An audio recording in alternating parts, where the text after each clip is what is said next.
Voice of Indonesia, from Indonesia to the world. Listener, you are still with us, Indonesia with me, Ahmad Faisal. Well, as I mentioned before, now finally we have direct connection with Mr. Stefan Schweinfest as Director, Statistics Division, UN Department of Economic and Social Affairs.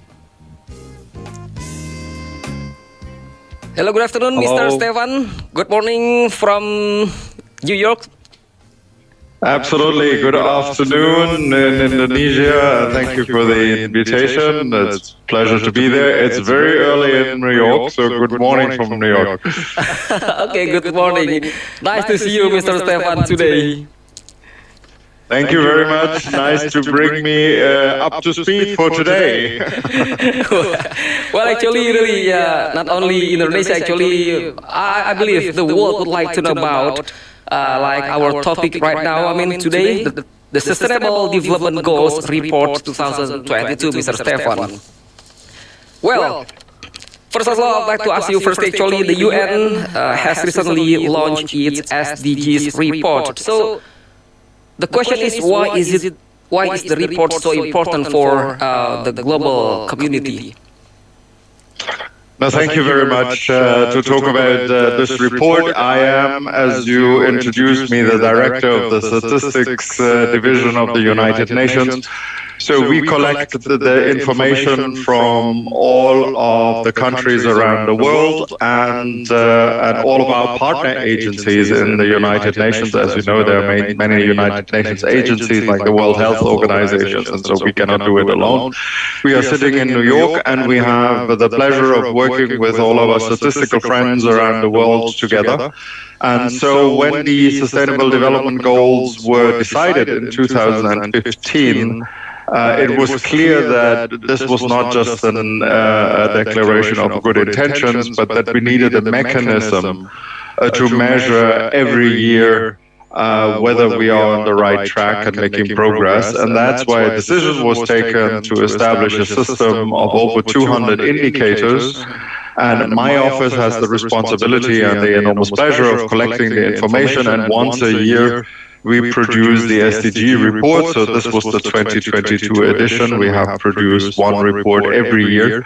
And it's like feeling the pulse of the world. In which direction are we going? Are we on the right track to reach the very ambitious goals by 2030? That's why this report is so important, because it's really a tool of global accountability. Mm-hmm. So, Mr. Stefan, Mr. Stefan, I mean, in this case, to reach about, I can say, the goals by 2030, actually, are there such, I can say, main challenges that the UN will see this?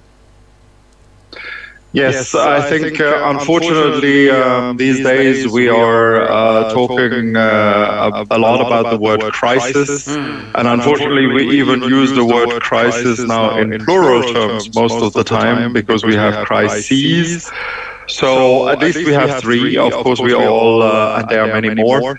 COVID was, of course, a major interruption of all the way we are living around the world, but it was yet another reminder that all of our challenges nowadays are global. You cannot just have a problem that stays in one part of the world. I mean, we are all connected. So the global health crisis is definitely an enormous crisis and a challenge. Now we have the war in Ukraine, and that is not only leading to lots of displaced people and refugees, but it's disrupting our global trade system. I mean, food supplies, energy supplies, and our global financial system.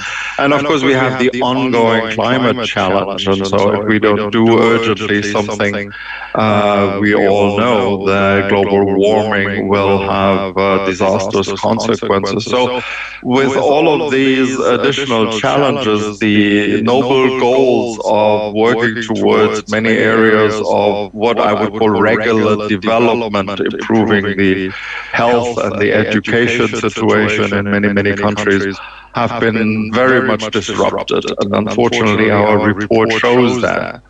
Well, talking about positive trends, Mr. Stefan, Is there such kind of positive trends that the UN can see this as making, I can say, such sharpening the analysis of this case?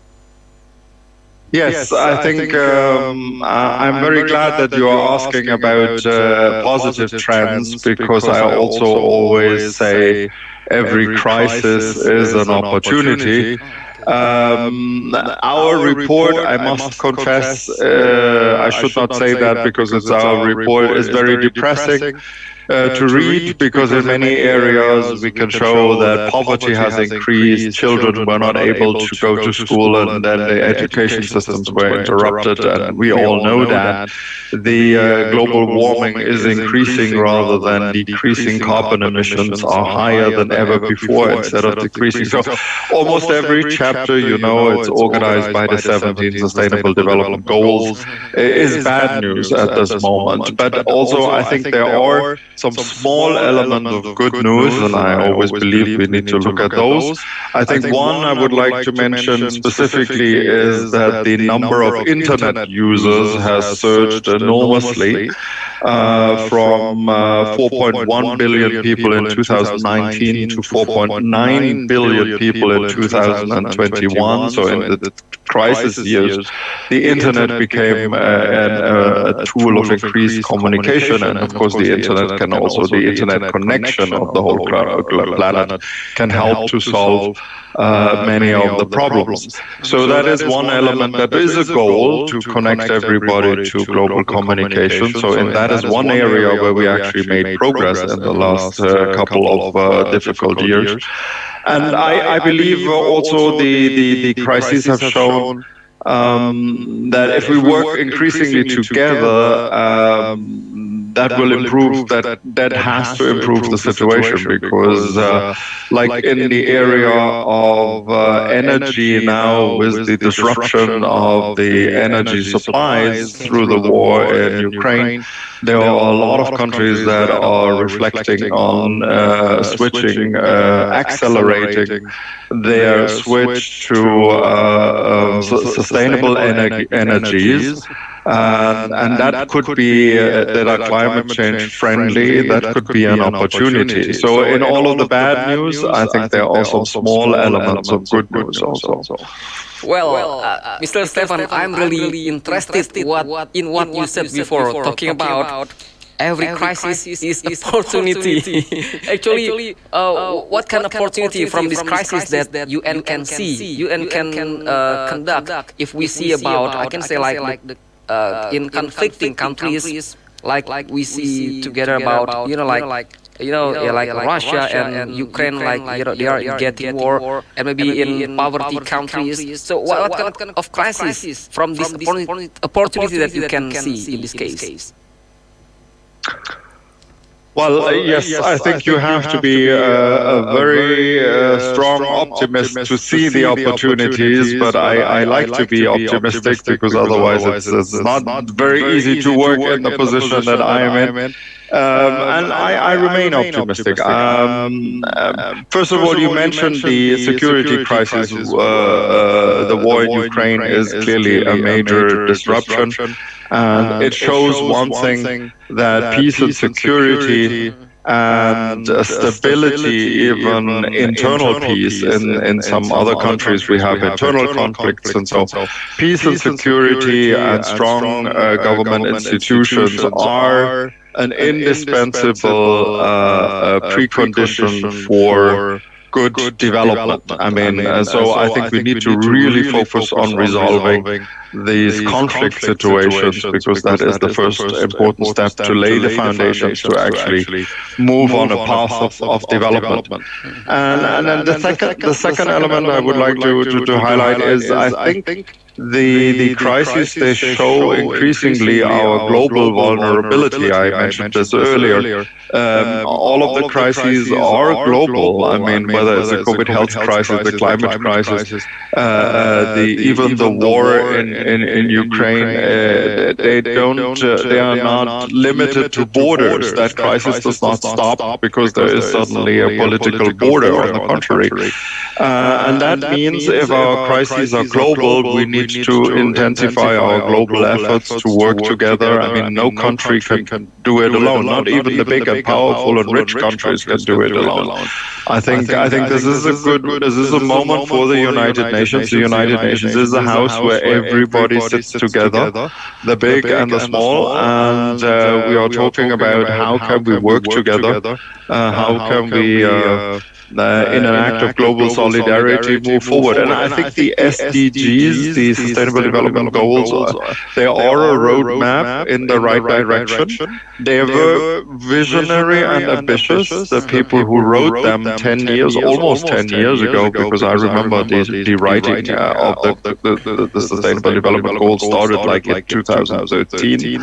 I mean, before they were proclaimed. So I think the people who were working on them, they said they were ambitious, and but they should be to generate the positive energy and for the people around the world and the governments to work together. I think what we really now need, the key word that you find in all our publications, is acceleration. It's become more difficult to reach the goals. That is clear with all of the recent developments. But it has not become impossible. So I think if next year we will have a global review, the 2023 high-level political forum will basically look at the half-time of the Sustainable Development Goals, and we will again, of course, prepare a report how the situation looks next year, and hopefully it's a little bit better than this year. But I think if we make a collective effort and accelerate our efforts in a consolidated and concerted measure, way where countries are working together, I think we have a chance. Well, actually, what kind of special program that the UN can give, especially for poor people, so that they are able to regain about the I can say the welfare, getting off from their poverty, Mr. Stefan? Yes. Well, I mean, I am primarily a statistician, so I'm not a policy person, but of course I work for the United Nations, so I see what is going on around us. And what my colleagues who are experts in the policy departments are recommending. I mean, I think one of the characteristics of the Sustainable Development Goals was always that it focused on the most vulnerable. And one key element of the Sustainable Development Goals was to leave no one behind. So all our big programs, for instance, I know that UNICEF that works globally for the welfare of children and the education and opportunity and safety of children and well-being of basic well-being of children has intensive programs all over the world. I think in the area of refugees, I think the United Nations is playing a very important special role right now to help look after those that have been displaced through the various and have been thrown into a situation of poverty because of these crises.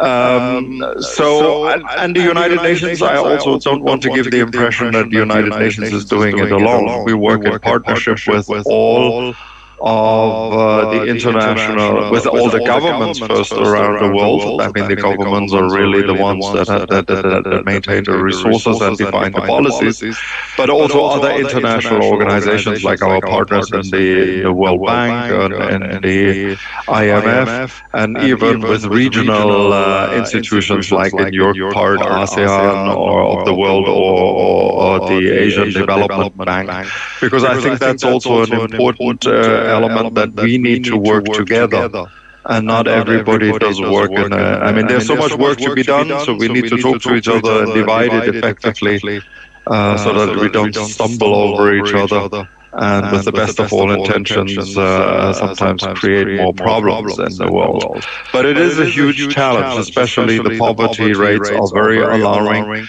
The world had made enormous progress over the many last decades. I mean, before the Sustainable Development Goals, there were the Millennium Development Goals. That was another 15-year program from 2000 to 2015, and we had made enormous. We were very proud of the one element is that the number of people living in extreme poverty was significantly reduced, and even with the SDGs in the first years, we were on the right track.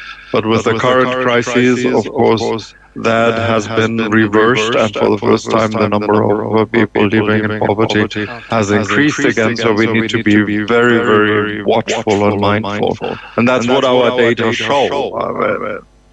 Okay. Mr. Stefan, the last question. The last. Indonesia hosts the G20 presidency until now, until the end of this 2022. So, based on the agenda of SDGs, I mean until 2030, do you have any expectation from this case? Yes, I am very happy that Indonesia, as a very important and populous country in the world, is part of the G20 and is playing this important role, because I think we all know the G20 are the most important, but also the richest countries, and sometimes they may not, some of the more advanced countries, the OECD type countries, they may not always understand fully the challenges and the perspectives of a large developing country like Indonesia, and I think Indonesia has made significant progress in many important policy areas. So I hope that the perspective of Indonesia, which is of course relevant for many people, will help the G20 to focus on topics like the SDGs, make the connection with the United Nations. I always say the United Nations is the G193.